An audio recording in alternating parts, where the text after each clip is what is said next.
Resolução gratuita e comentada das questões de física do vestibular da AFA, Academia da Força Aérea, biênio 2017-2018. No final, se você achou que foi útil ou se você gostou, comente e inscreva-se. ofiscovestibular.com.br agradece. Questão número 1 do vestibular da AFA, ano 2017 e 2018. Uma questão simples, versando sobre cinemática. O gráfico seguinte representa a velocidade escalar v de uma partícula em movimento retilíneo. Ela está se movimentando em linha reta. Aqui está o gráfico. Nesse eixo você tem a velocidade, no eixo vertical, e no eixo horizontal você tem o tempo. O que esse gráfico diz? Que quando o tempo é zero, a velocidade, que é inicial, é menos v. No tempo 1 a velocidade é zero. No tempo 2 a velocidade é v. No tempo 3 a velocidade é v. No tempo 4 a velocidade é zero. E no tempo 5 a velocidade é zero. Considerando que em t igual a zero, ou seja, quando ela partiu, a partícula está na origem dos espaços, na origem está no marco zero, está saindo do marco zero, S0 é zero. Então, nessas condições, o gráfico que melhor representa a posição S dessa partícula até um instante, tempo igual a 5 segundos, e aqui estão as alternativas.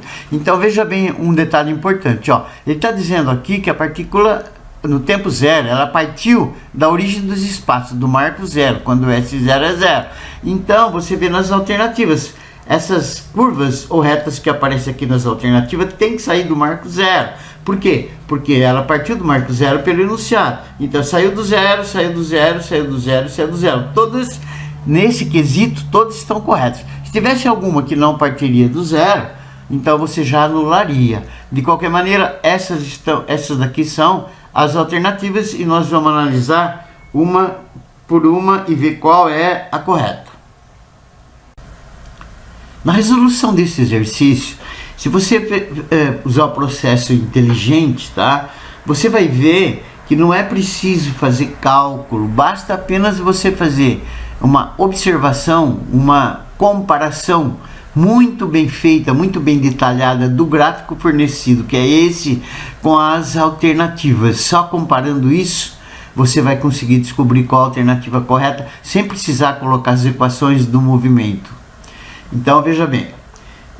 Observe aqui agora, fazendo isso, observe que do tempo 4, aqui no gráfico fornecido, do tempo 4 segundos até o tempo 5 segundos, ele está parado. Pode ver que no tempo 4 a velocidade é zero, no tempo 5 a velocidade é zero, e durante todo o trecho a velocidade é zero. Então, nesse trecho de 4 segundos a 5 segundos, ele está em repouso, velocidade é zero, ele está parado. Então, ele vai estar parado em alguma posição, em algum marco da estrada. Ó, aqui, uma das alternativas que, no caso, é a D de dado, S em metros, tempo em segundos, marco da estrada é o S, tá?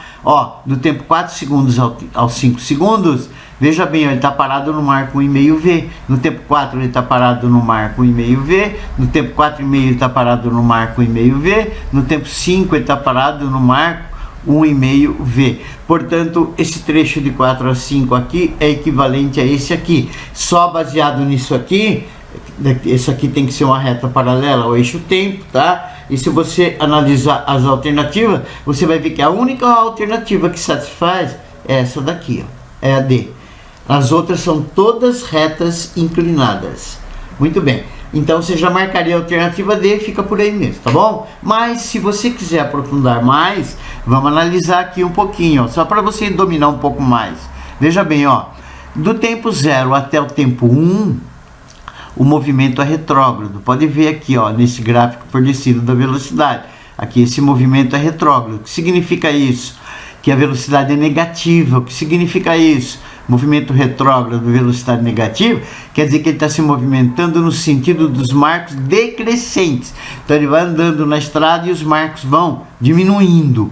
E do tempo 1 até o tempo 2 segundos, o movimento que era retrógrado, em sentido dos marcos decrescentes, virou progressivo. Agora ele anda, a velocidade é positiva, e ele anda no sentido dos marcos crescentes. Ora, se ele está andando no sentido dos marcos decrescentes, no instante 1 aconteceu alguma coisa, depois ele passou no sentido dos marcos crescentes, então ele inverteu o sentido do movimento, e sempre que ele inverte o sentido do movimento, para poder inverter, ele vai ter que dar uma paradinha, tá? Então no tempo 1 ele inverte o sentido do movimento, ele para e inverte o sentido do movimento. Ó, é esse trecho aqui, tá vendo? Ó, ainda na alternativa D, que é a correta. No tempo 1 é o vértice da parábola. Quem é esse vértice da parábola? É um instante em que o movimento passou de retrógrado para positivo, ele para e inverte o sentido do movimento. Então essa aqui também prova que a alternativa correta é a D. Mas tem mais ainda, veja bem, ó. No tempo de 2 segundos, aqui ó, no tempo de 2 segundos a 3 segundos, que é esse aqui ó, a velocidade é constante, vale V. Se a velocidade é constante, ele percorre espaços iguais em tempos iguais. E se ele percorre espaços iguais em tempos iguais, a velocidade é proporcional ao espaço. Se ela é proporcional ao espaço, então o espaço varia uniformemente, ou seja, vai dar uma reta inclinada, que é esse trecho. Então esse trecho aqui de 2 segundos a 3 segundos, se a velocidade é constante, esse trecho da reta inclinada de 2 segundos a 3 segundos, ele equivale ao trecho em que a velocidade é constante. Esses dois trechos são equivalentes. De novo, a alternativa correta é a D de dado.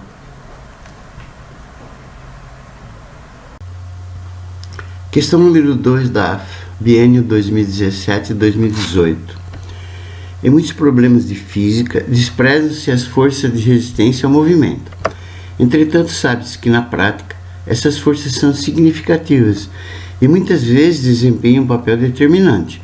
Por exemplo, no automobilismo, os veículos comumente possuem dispositivos aerodinâmicos implementados, os quais têm a função de contribuir para o aumento da downforce, uma força vertical inversa sustentação,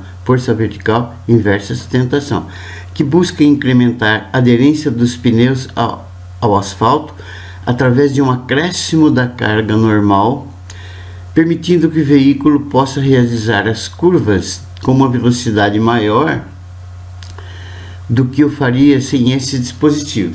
Ou seja, essa downforce é uma força vertical que comprime o carro contra o solo. Como ela comprime o carro contra o solo, então, através de dispositivos aerodinâmicos, tá? Ela comprime o carro contra o solo, aumentando a força de atrito. Se aumenta a força de atrito, faz com que ele evite derrapar muito. Trecho retirado da monografia intitulada Sistema Ativo de Redução de Arrasto Aerodinâmico por Atuador aplicado a um protótipo da Fórmula SAE, de autoria de Danilo Barbosa Porto, apresentada na Escola de Engenharia de São Carlos, da Universidade de São Paulo, ano 2016.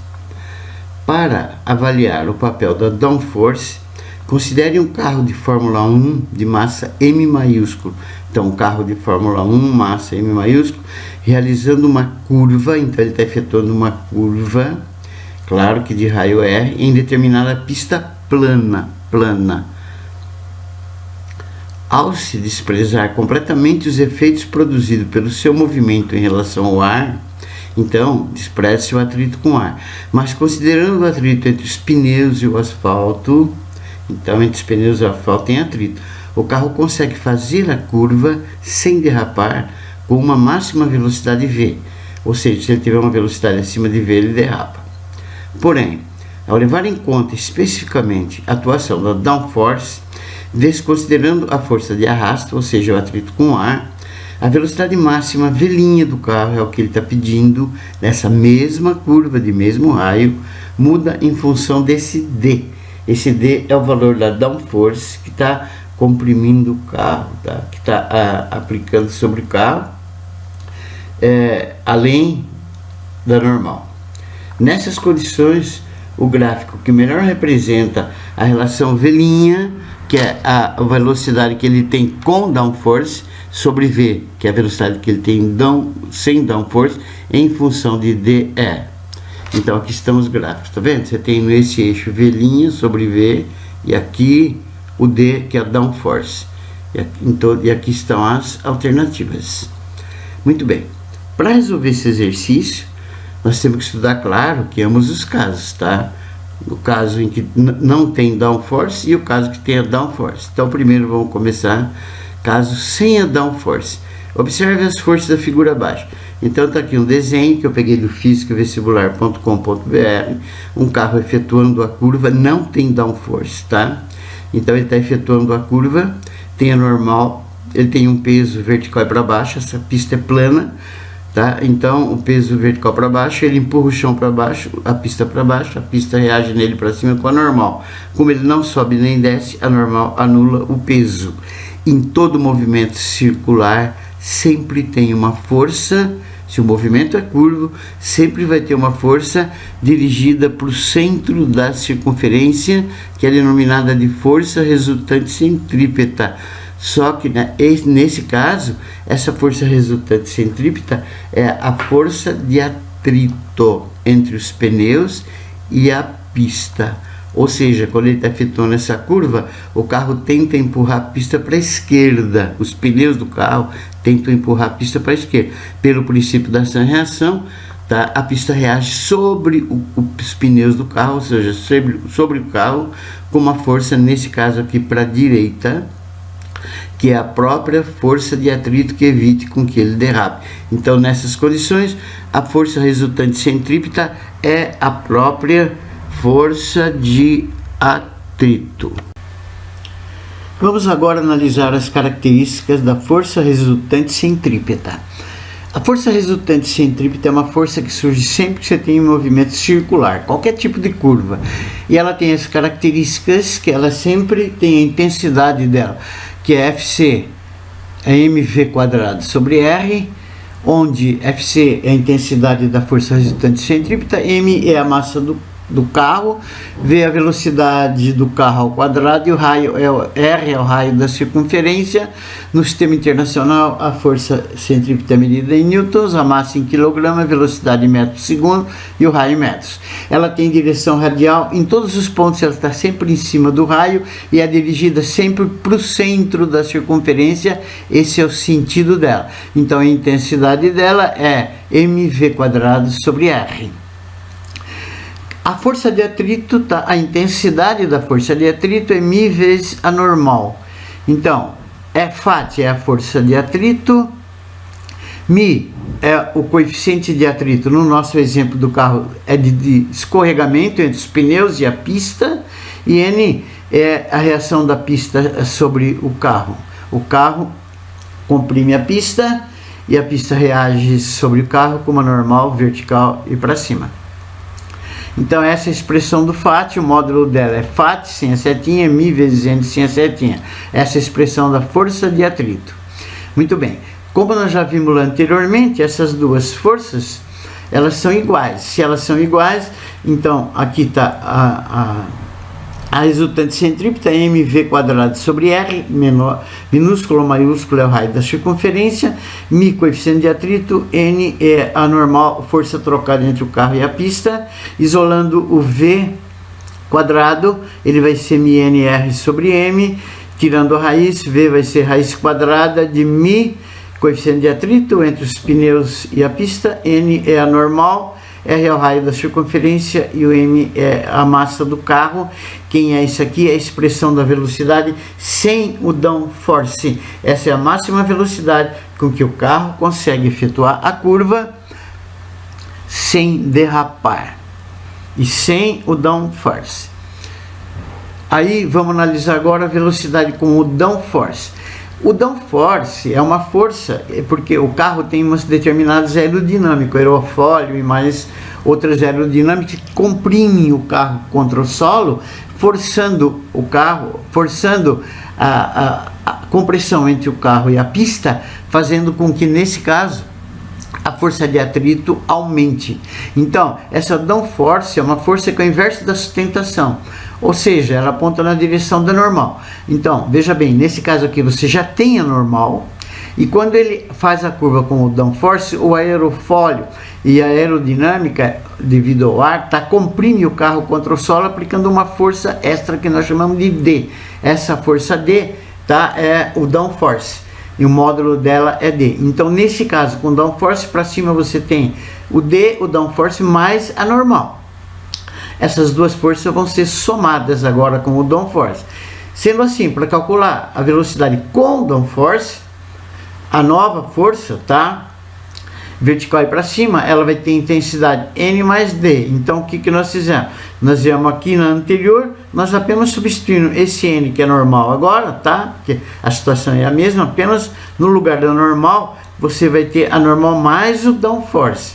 Então, vai ficar V' é igual a μ, coeficiente de atrito, N normal mais a downforce, vezes o raio da circunferência sobre o R. Quem é isso aqui? É a velocidade V', que agora o carro tem que ter para fazer a curva sem derrapar, com downforce. O problema está pedindo a relação V' sobre V, V' sobre V, então nós vamos dividir esse V' aqui sobre o V que a gente achou anteriormente. Então V' sobre V, veja bem, raio com raio cancela, μ com μ cancela, todos os constantes cancela, massa com massa cancela, V' sobre V vai ser raiz quadrada de N mais D sobre raiz de N, V' sobre V vai ser N mais D sobre raiz de N, deixando sobre a mesma raiz. Então, V' sobre V vai ser raiz quadrada de 1 mais D sobre N, deixando N sobre N e D sobre N, N sobre N cancela. Então, V' sobre V vai ser raiz quadrada de 1 mais D sobre N. Então, veja bem. Da matemática, o gráfico y é igual a raiz de x, tem esse jeitão aqui, ó, tá? Y em função de x ou y em função de raiz de x, que é a mesma coisa, porque x é um número, raiz de x é um número, tá? Então, y sobre x, o gráfico em função de x, o gráfico vai dar essa curva aqui, tá vendo? No nosso caso, no lugar do y vem o V' sobre v, e no lugar do x vem o raiz de d, ou d é um número. E aqui tem um 1, então o jeitão da nossa curva vai ser essa daqui, ó. Essa daqui é a mais se aproxima e da alternativa correta, que é a alternativa. Terceira questão. Um corpo M maiúsculo, de dimensões desprezíveis, é como se fosse uma partícula, tá? E massa 10 kg, movimenta-se em uma dimensão, ou seja, nessa horizontal aqui, na mesma dimensão, tá? Inicialmente com velocidade v e vai sucessivamente colidindo inelasticamente. Veja bem, é uma colisão inelástica, com N partículas M, de massa M, e esse M é de 1 kg, e velocidade de módulo 20 metros por segundo, que também se move em uma dimensão de acordo com a figura. Ou seja, na mesma dimensão, em cima dessa horizontal, essa daqui é a massa M maiúscula 10 kg, ela vai indo para a direita com uma velocidade V, cujo valor eu não tenho. Aí ela vai colidindo inelasticamente com essa, depois com essa, depois com a outra, depois com a outra. Então aqui eu tenho N partículas, tá? De massa M minúscula, e cada uma com uma velocidade de 20 metros por segundo. Ela vem, colide com essa. Essa tem velocidade V, depois as duas vão colidir com essa, tá? E aí o conjunto vai colidir com a seguinte, colidir com a seguinte, colidir com a seguinte, e assim vai. Lembre-se bem, hein, que essa aqui tem massa 10 e cada uma dessas tem massa 1 kg. E cada uma dessas aqui tem velocidade de 20 metros por segundo, e aqui você não tem a velocidade. Aí ele diz, o gráfico que representa a velocidade final do conjunto VF, ele chamou de VF, a velocidade final, após cada colisão, em função do número de partículas N, veja bem, hein? É a velocidade final do conjunto, em função do número de partículas N, é representado na figura 2 a seguir. Está aqui a figura, dá uma olhada. Você tem aqui a velocidade final em metros por segundo, e aqui o número de partículas, cuidado. Dá uma analisada nesse gráfico aqui, ó. Veja bem, ó. Aqui você tem a velocidade final do conjunto, e aí, à medida que elas vão se chocando, veja bem, elas vão começando a andar juntas uma com a outra, então elas vão se chocando e a velocidade do conjunto, de tudo junto, vai diminuindo, que é óbvio, né? Até que chega no instante em que eles vão ter uma velocidade final. O conjunto vai ter, quando o conjunto tem uma velocidade final de 40, você vai ter 10 caixas. Mas aí vai aumentando o número de caixas, certo? E acontece que a velocidade final vai diminuindo, diminuindo, diminuindo, até que chega nesse ponto aqui, que a velocidade final é zero, que é o que o problema está pedindo, você vai ver depois. Então, quando a velocidade final aqui for zero, essa aqui é a velocidade final, você tem N aqui, o número de caixas. Então, ele quer esse N, que é o número de caixas, que vai acontecer quando a velocidade final é zero.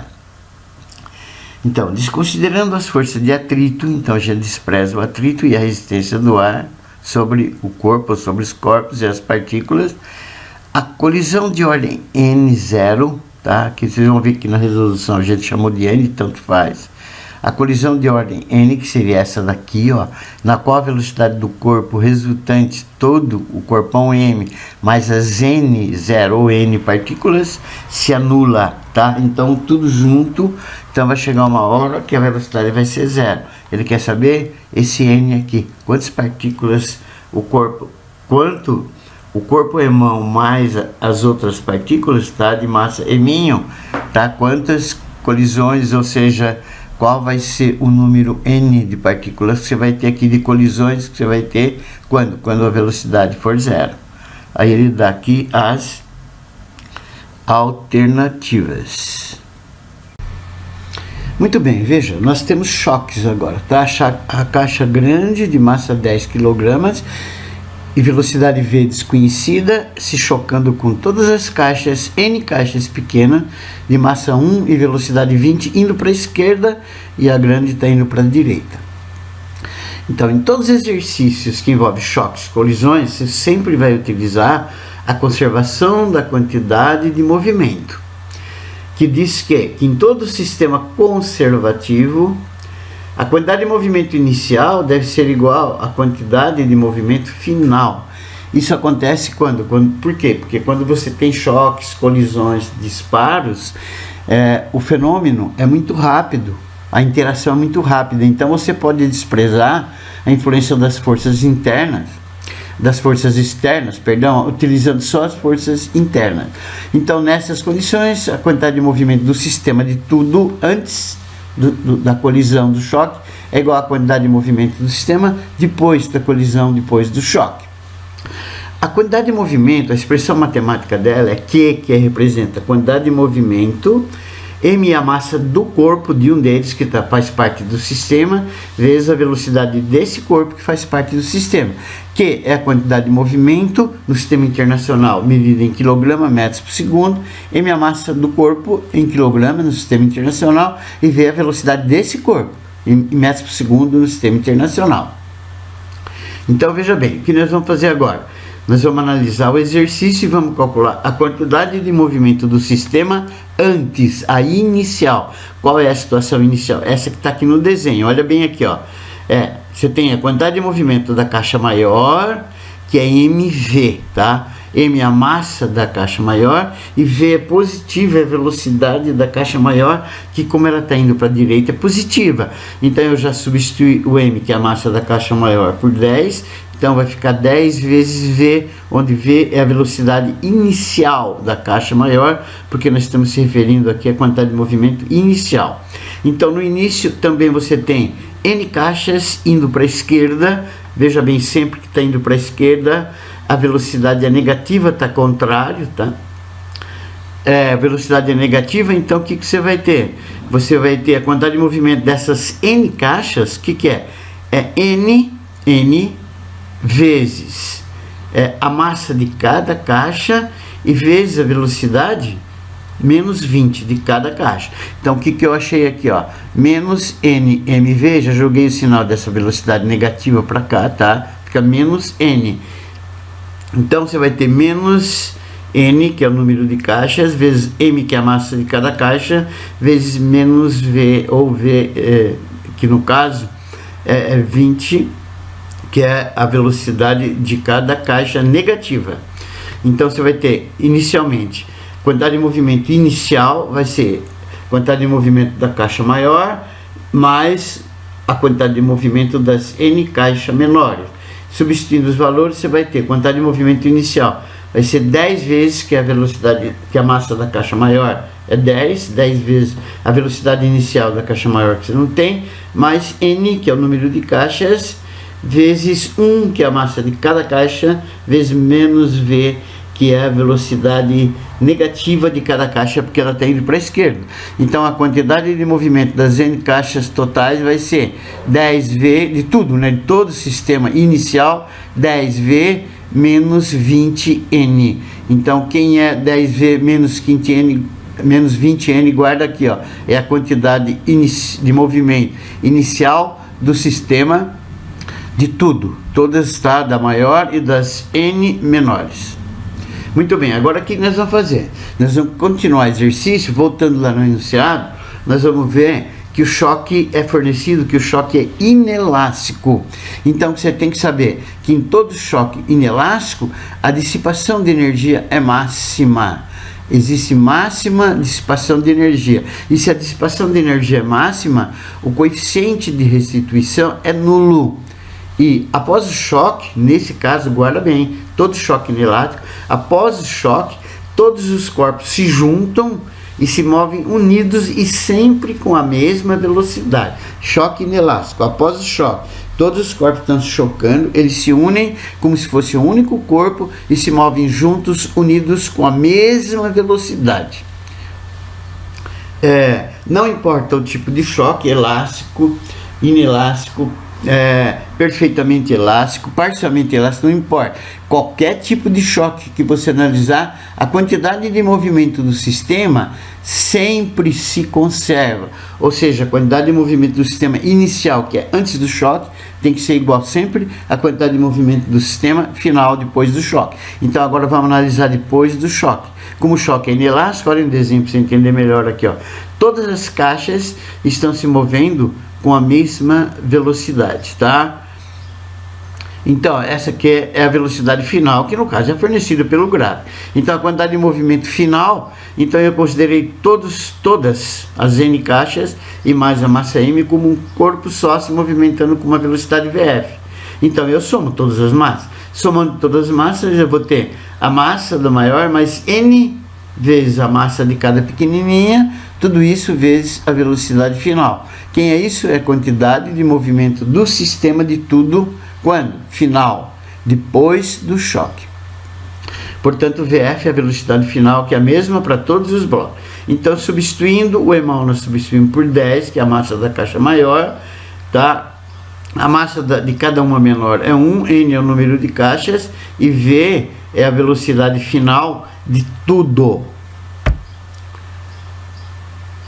Muito bem, então a gente sabe que em todo tipo de choque você iguala a quantidade de movimento inicial com a quantidade de movimento final, que nós já chamamos lá antes, tá? Então a quantidade de movimento inicial é 10V menos 20N, é igual à quantidade de movimento do sistema final, que é 10 mais 1N vezes a velocidade final. Nós temos uma equação com duas incógnitas. Então veja bem, como nós temos uma equação com duas incógnitas, nós vamos ter que procurar no gráfico. Olha o que o gráfico nos fornece. O gráfico nos fornece o seguinte, ó.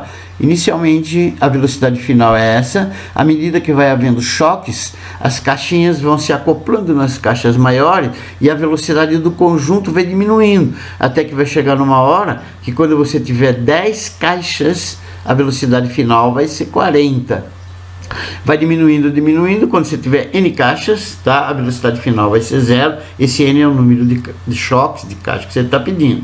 Muito bem, então veja bem, nós vamos utilizar esses dados. Quando você tem 10 caixas, a velocidade final é 40, vamos substituir aqui, ó.